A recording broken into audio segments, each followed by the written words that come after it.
Hi, everybody. Arthur Arkush, Nate Atkins reporting live for ChicagoFootball.com from Halas Hall on the Wednesday of Chicago Bears organized team activities.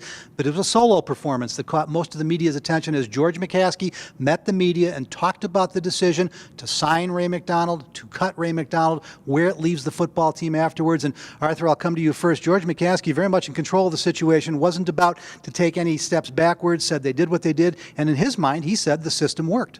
Yeah, which was interesting. They acted swiftly, obviously, once Ray was not able to make good on his last chance. But I found that part to be a little interesting. He said they had a safeguard in place for when things come up like this. They thought they had the proper support system in place. And George, to his credit, he owned it. He said this was his decision ultimately, but he said that the signing was Ray's decision ultimately, but that Ryan Pace and John Fox didn't need any assistance in coming to the decision to part ways with McDonald. That was up to the general manager. You know, guys, the reality is the drama of the thing, the issue of bad behavior. Ray McDonald's no longer a Chicago Bear. This is going to go away in Chicago real quickly. Nate, what a lot of people are talking about is what did it do to the football team? I asked George McCaskey specifically, did they miss on any talent because they were counting on having Ray McDonald here?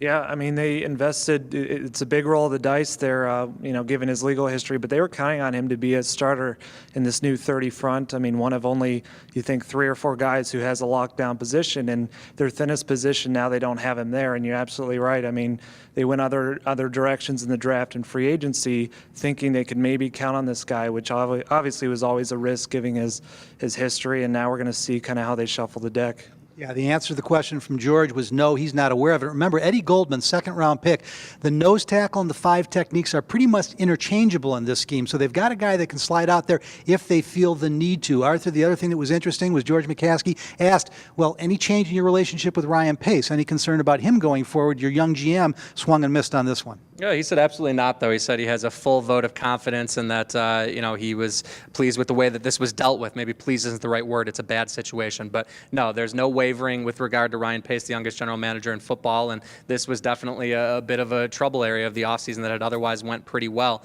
George McCaskey also said, he was asked if he had regrets, if he wished he had talked to more professionals. He said that they did speak with they generally spoke with domestic violence experts, but never specifically with regard to Ray McDonald, because ultimately he knew that decision was going to be up to him. And in fairness, Nate, I should point out George McCaskey, a guy who's he's earned this fairness more than anybody. I think he started his comments, he ended his comments, he talked in the middle about his major concern being for the youngster and the woman involved.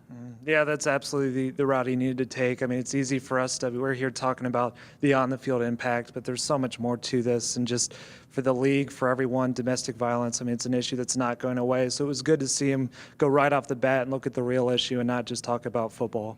And he did point out that he serves on the conduct committee. It's an issue that he's very sensitive to. The Bears have been involved. I think it's unlikely the Bears will make this type of mistake again, at least not in the near future. That'll do it for today from Organized Team Activities at Halas Hall. But if you want the best Bears news 24 hours a day, 7 days a week, stay right where you're at ChicagoFootball.com.